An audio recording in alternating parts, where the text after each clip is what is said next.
You have a future retirement in sight, and you want to double what you've saved along the way. Is that even possible? What would it take? And how can you know if you're on the right track? Let's take a look at several strategies that can help you to answer those questions today.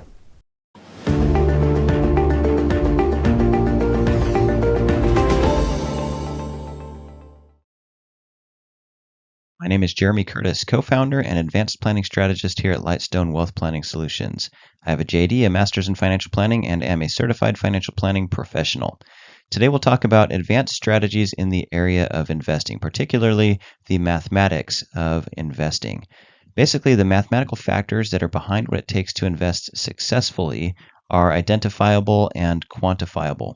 So knowing what these are can help you in your efforts to grow what you have to meet your goals for the future, whether those are goals for retirement, adventures, or a legacy that you'd like to leave to those individuals that you love. In our case study today, we'll look at a hypothetical scenario of a family we'll call the Lightstone family, Jim and Lynn Lightstone. Let's assume that they are in their late 40s, 46 and 48. Jim is 48, Lynn is 46, and the two of them have talked about the possibility of retiring in 10 years. They have kind of an abstract goal of doubling their investment accounts before they retire, and are kind of trying to figure out if that's possible, how they can do that, and what needs to happen in order to be ready for retirement. Now, this is a much more complicated question than just quote unquote doubling an account, although that is what we're focusing on in this episode. We just want to kind of highlight the mathematics of investing and how this works. Basically, when you are seeking to grow an investment account, there's a few ways this can happen. There's a few factors that you need to know about. They are essentially extending your investing horizon, so retiring later or postponing the timeline along which you're investing in order to reach a goal. Other things you can do to increase outcomes would be trying to increase your returns. There's a few ways to do that, maybe by investing in a more cost-effective manner, trying to lower your fees, maybe on putting more sidelined cash to work so that your overall portfolio is able to be more productive, or evaluating with the assets that you do have invested what your allocation looks like and whether it's appropriate for your situation and circumstances, your time frame, and your financial capacity. That basically is code for, do I need to have more exposure to growth assets, equity, stocks, etc., as opposed to more conservative assets like bonds.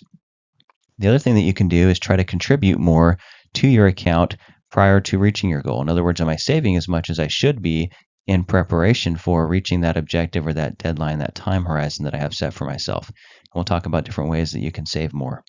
So the big question here is, can I double $750,000 before I retire?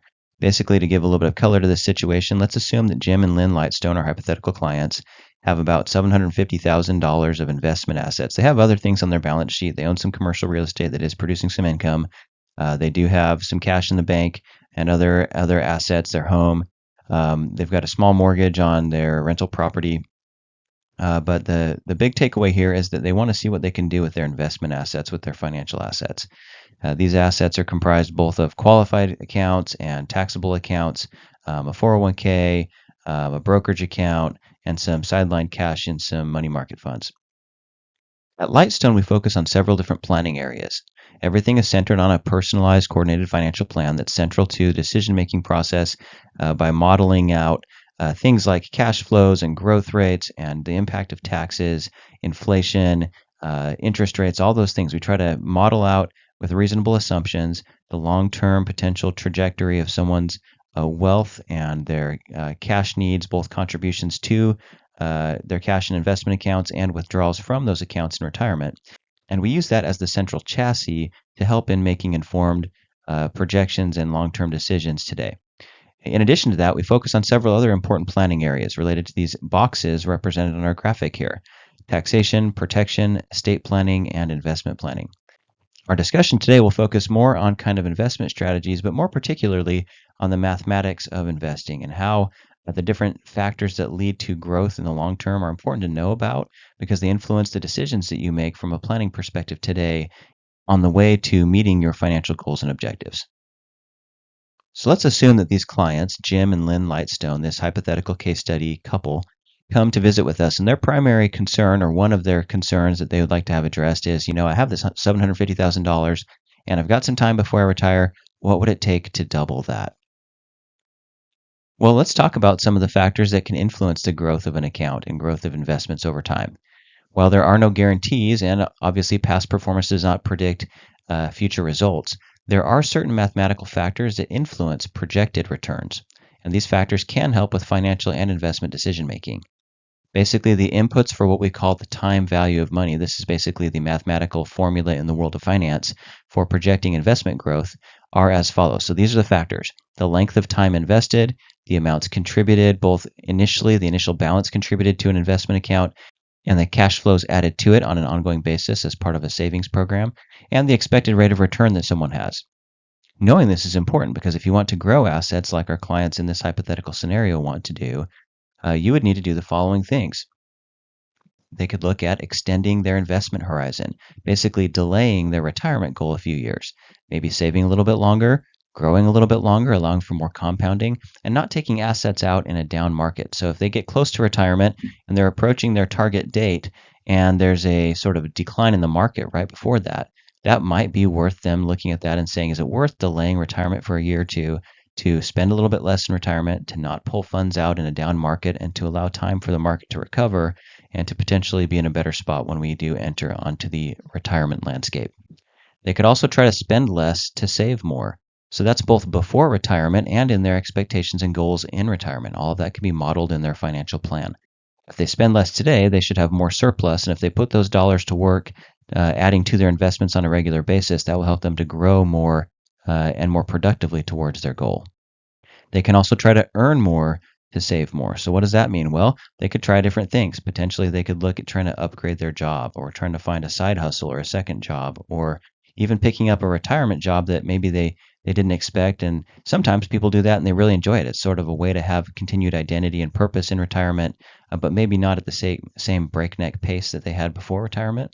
And so this gives them an opportunity to have additional funds to contribute, earning more and allowing them to therefore save a little bit more towards their goals and objectives.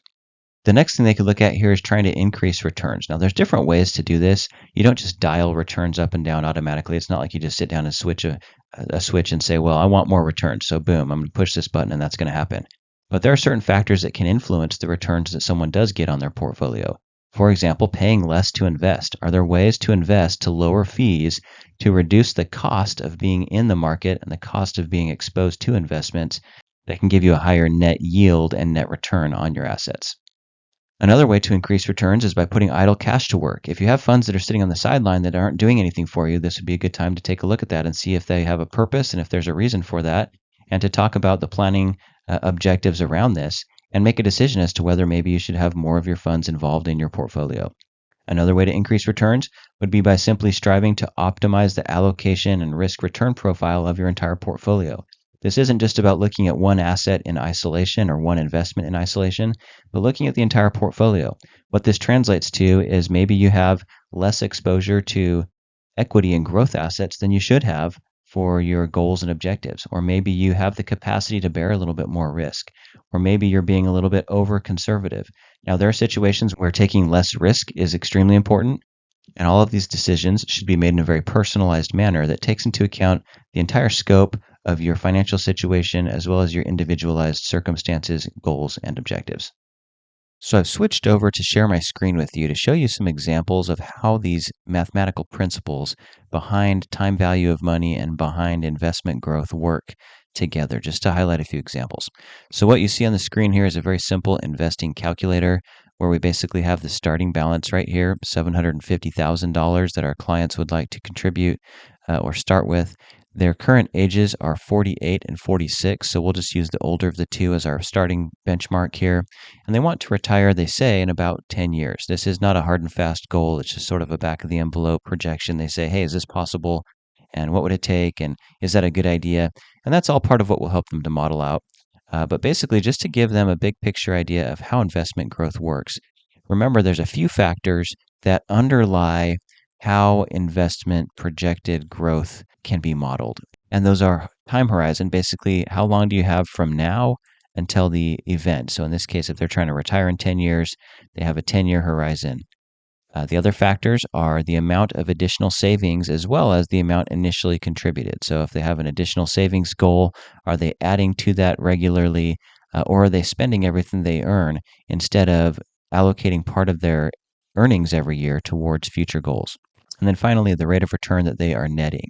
So this is rate of return, net of fees, and how can they boost this return? And this isn't just an isolated return of one single investment or even of one single account. It's more a big picture view, or they should at least have a view of their entire personal portfolio.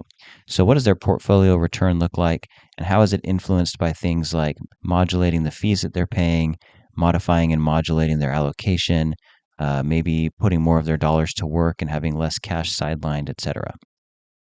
So let's look at the impact of time. So right now with $750,000 at age 48, if they wait 10 years to retire, they'll come a little bit shy of doubling their money. 1.5 million would be doubling that $750,000. So if that was a goal that they were trying to achieve, how could our hypothetical clients, Jim and Lynn Lightstone, how could they do that? Well, one thing they could do is just postpone their age of retirement. Let's just take a look.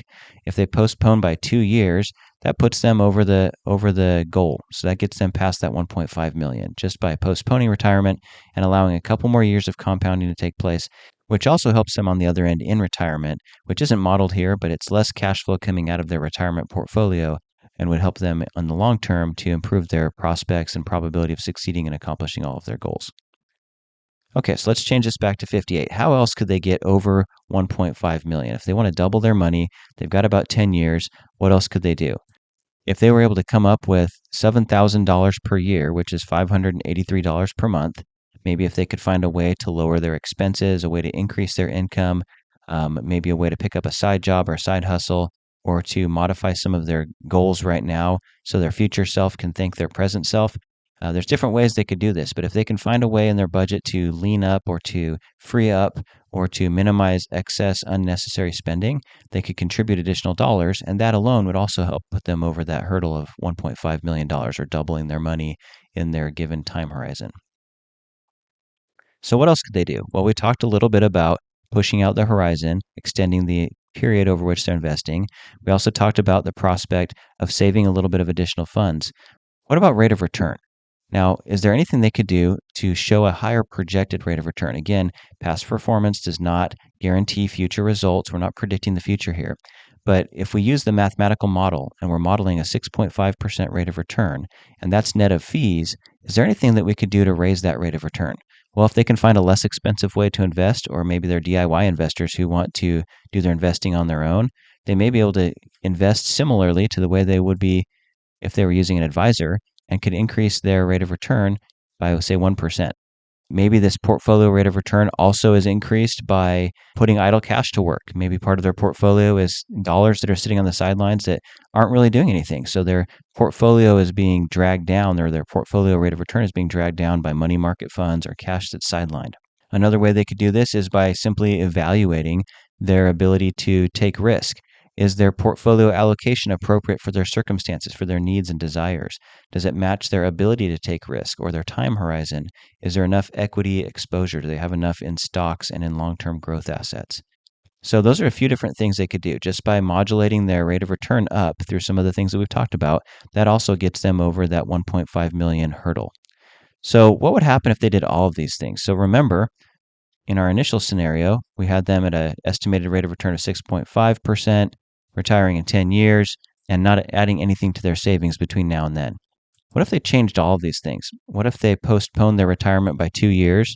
What if they added that $7,000 per year? They were able to find a way to increase their savings, by $583 per month, or $7,000 total per year. And what if they were able to find ways to lower fees, increase their equity exposure, maybe modulate their allocation a little bit, and put idle cash to work to give them a higher portfolio return?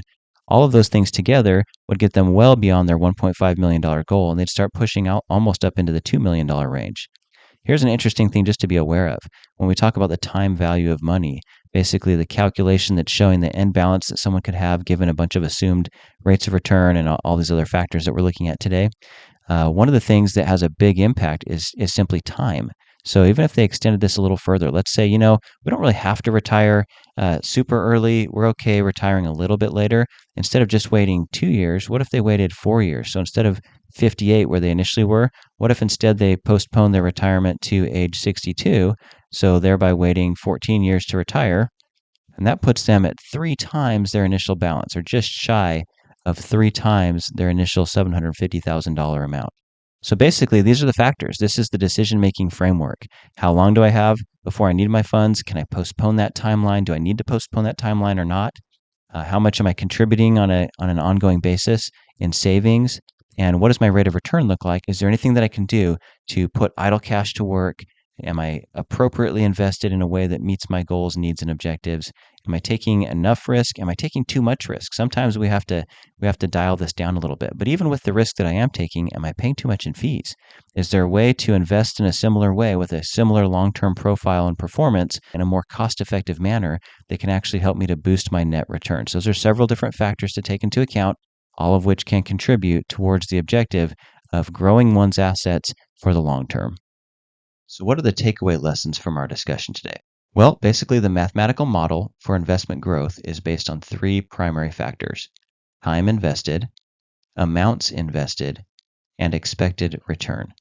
All of these can be influenced to some extent by decisions that you make in the planning process. For example, when do I retire? Should I retire earlier or later? And what impact might that have on my planning? Also, how much am I currently contributing towards my future goals? And am I saving on an ongoing basis in order to help reach those goals? Another part of that discussion ties into how can I contribute more to the amount invested by finding ways to earn more and spend less and free up more of my savings so that I can prepare for those future goals and objectives. With expected return, you can try to find ways to boost that return basically by lowering costs, putting more of your idle cash or idle dollars to work, and by adjusting the allocation that you have with the investments that are in place to make sure that you are matching your goals and objectives with your ability to take risk, with your willingness to take risk, and your capacity to handle and bear risk, and matching all of those things in an allocation that meets your personalized objectives. We invite you to subscribe to our channel for more valuable strategies. Also, ask yourself, who do I know that this could help? And learn more about Lightstone and schedule a free 30-minute introductory call at www.lightstoneplanning.com.